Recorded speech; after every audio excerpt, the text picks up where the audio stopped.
Welcome to Mild's Comics Plate. The following may contain copyrighted material. Martian Manhunter's property of DC Comics. I meant to do this video a long time ago. It's been out for 2 or 3 weeks now. My apologies for my long absence. We've had a lot of things happening here in my family's household. But I'm just getting back to it. And I do have some plans upcoming for the channel. I'm going to jump right into this review, though. We have Martian Manhunter number 6, which was kind of sold to me as a good jumping on point. I'm not sure what happened in the first 5 issues. I'm kind of going to make some of these reviews kind of fit a theme. I've been a Batman fan. I've read a bunch of other stuff, but I've primarily been a Batman fan, so I haven't really dug into the lore behind a lot of other comics franchises. And so when I run into one of these franchises that I don't know a lot of history of, such as Martian Manhunter here, I'm gonna, try to make that clear and look at it from a new fan's perspective.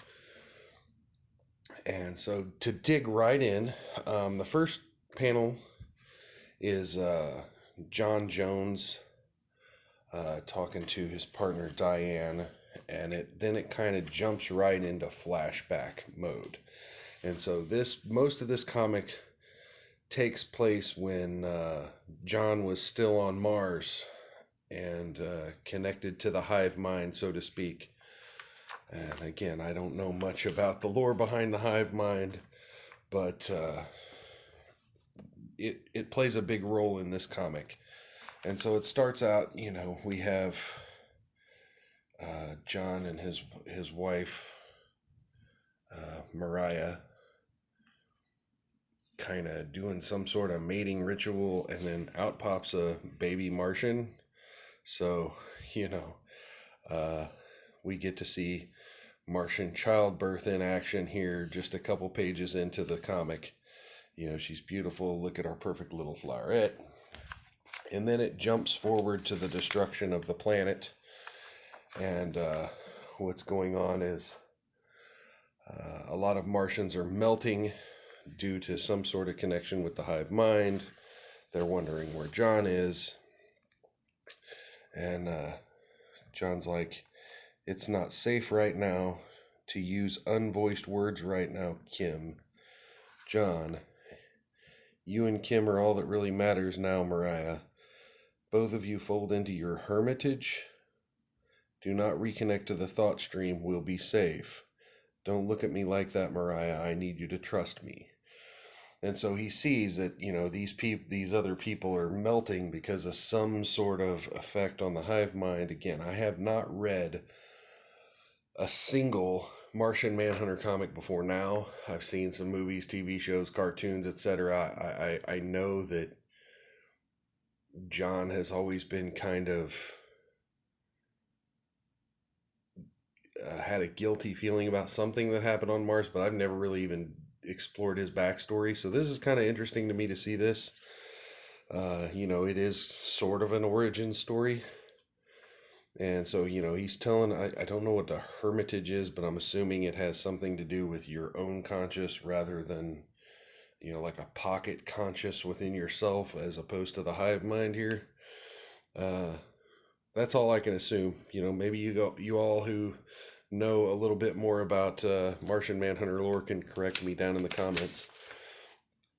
But yeah, you've hidden your hermitage for so long after you tear your family from the thought stream. Okay, so he tears them from the thought stream.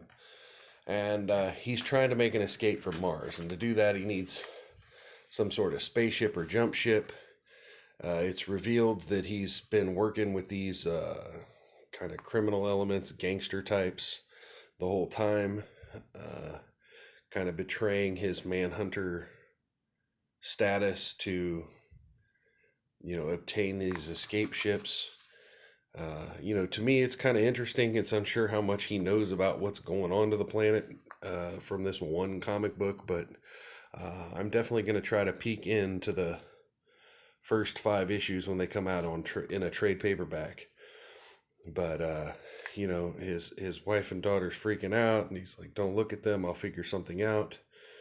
And then she's like, "No, John, What do you mean, no? Come to me, please. Everything they said, Mariah.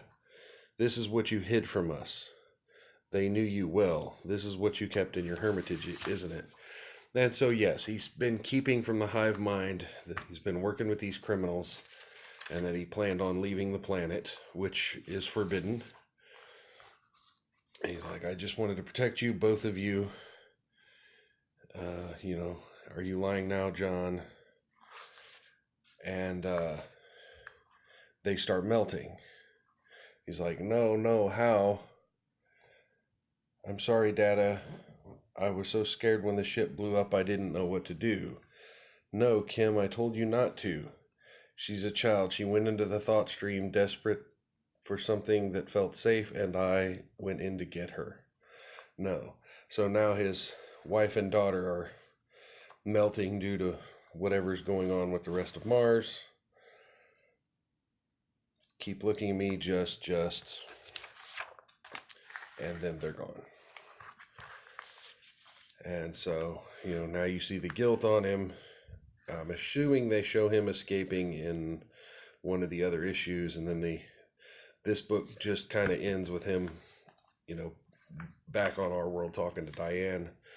I usually don't buy the variant covers, but my local comic shops are getting harder and harder to find comics. I don't know if they're ordering less now.